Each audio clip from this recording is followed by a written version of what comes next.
Disabled people need a helping hand up, not a hard kick down. You're not allowed in a spare room in a poking council flat. Ian feeding Duncan Smith has put a tax on that.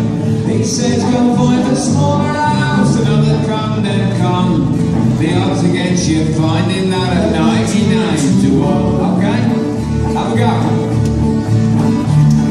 You're not allowed a spare room in a poking. So we're seeing this phenomenon of working people actually going through a long period, maybe a decade it looks like will be it, but working people are suffering as a result of these measures, but actually there is a boom reoccurring. It's a boom in the city, and it's a boom for the rich. The bankers' bonuses have started again in the City of London. It's absolutely staggering. This government's role was quite simple.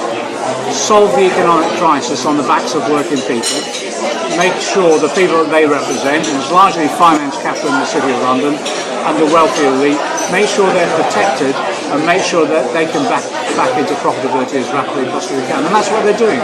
So to do that, you cut wages, you make people insecure at work so they're readily exploitable, introduce things like zero-hour contracts, etc. But in addition to that, you cut the social wage. What we call the social wage is basically welfare benefits, health service, education, housing, all those things that you get from the state but you pay in for with your taxes. So part of cutting wages is also cutting the social wage. And they've been ruthless at it. More than any other government we've seen since the Second World War. Disabled people are good people, and we need some care, not hatred, lies and vilification. Atos, now, who are they before the Tory government got in power? They are a French private company that gets a profit share from all the benefits that Atos managed to cut. But 41% of people turned down by Atos have their appeal won again. 89% of those re-appeals are won by disabled people. That shows that this simple tick-box mentality that asks the horrible question, do you have sex with your partner, to show and discriminate that you're not disabled, is just a crude, illegal method to show that they're just trying to cut the cost of benefits and not give a real needed helping hand to disabled people. Hang on, they're asking people whether they have sex with their partners? On the basis of the fact that you're able to move, yes.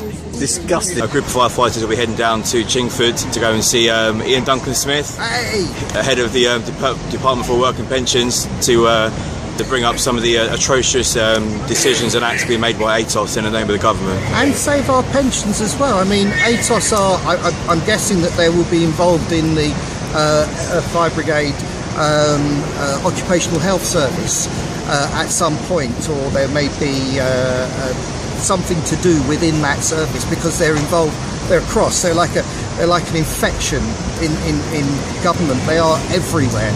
The tentacles are everywhere. And they are making decisions time and time again that are being challenged and found wrong and having to be rectified. And I've had personal experience of working with people in ATOS who don't understand an individual person. People with disabilities at the moment, I think they're having some of the hardest knocks ever in our history. They've introduced the ATOS system. It was introduced under the last government, but it's been used ruthlessly by this government, where every person on disability living allowance is being reassessed, not on the basis of what their doctor is telling them they need, but by a private company, largely by unskilled, but not even medical qualified staff. So they're being kicked off benefits. 160,000 people since 2011 have died since getting their Atos assessment refused, and that shows the real, true, hard costs of what this private company are putting in their pocket. I've also seen recently in news there's going to be plans in place to potentially withhold drugs or medical treatments from the elderly on the basis that they're not going to be able to provide financial a financial contribution to the society, which is so now if you're old and disabled, you're doubly hit. Is that correct? That's correct. And this, when it was built, is the National Health Service, not the only for some service. And it needs to be a universal service that cares for all. And the disabled, more than others, need that helping hand. And it's a helping hand that pays in multitudes of dividends. It means grandparents are there to help look after their grandchildren, and we need to demonstrate that against this and show that this Conservative government doesn't give a toss about human rights.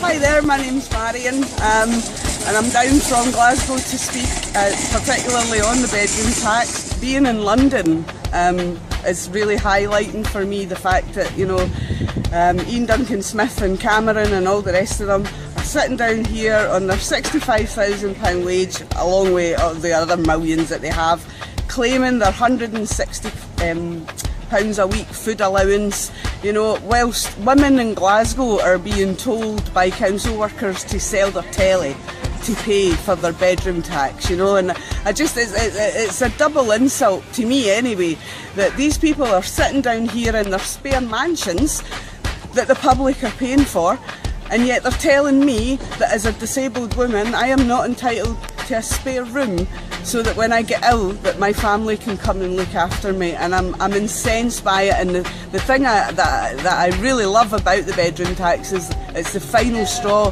for many women, and we are getting organised and we are fighting back, and we're saying, do you know what, Ian Duncan Smith, didn't feel too comfy in your spare mansion because we're coming to see you soon. Unemployed people are being sanctioned. Sanctions have gone up from 100,000 a year to over 500,000 a year, where they're losing benefit overall.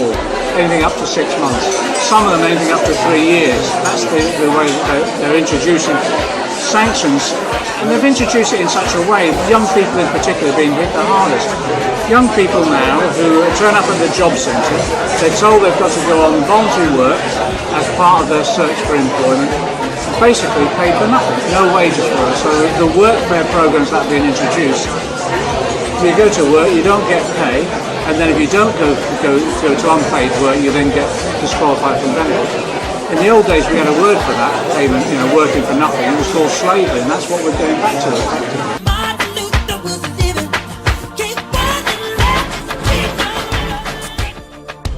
There's a huge attack taking place upon working class people, upon poor people in Britain.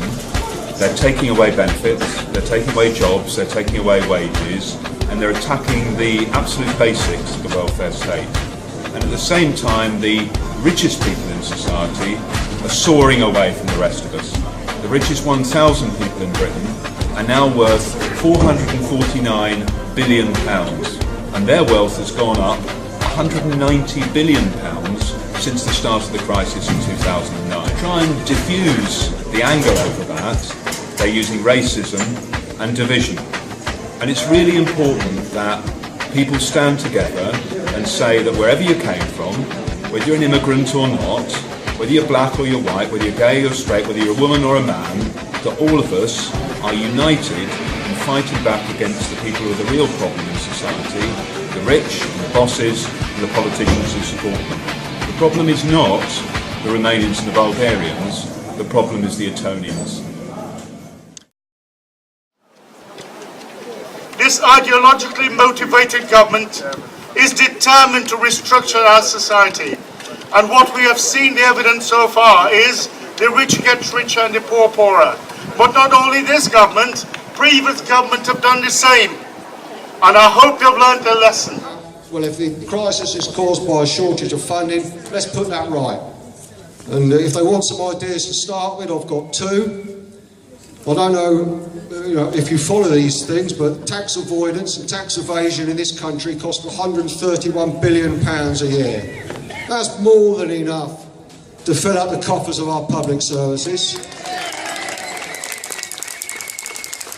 Now, if they tell you that ain't enough, well, scrap Trident. There's another £100 billion as well.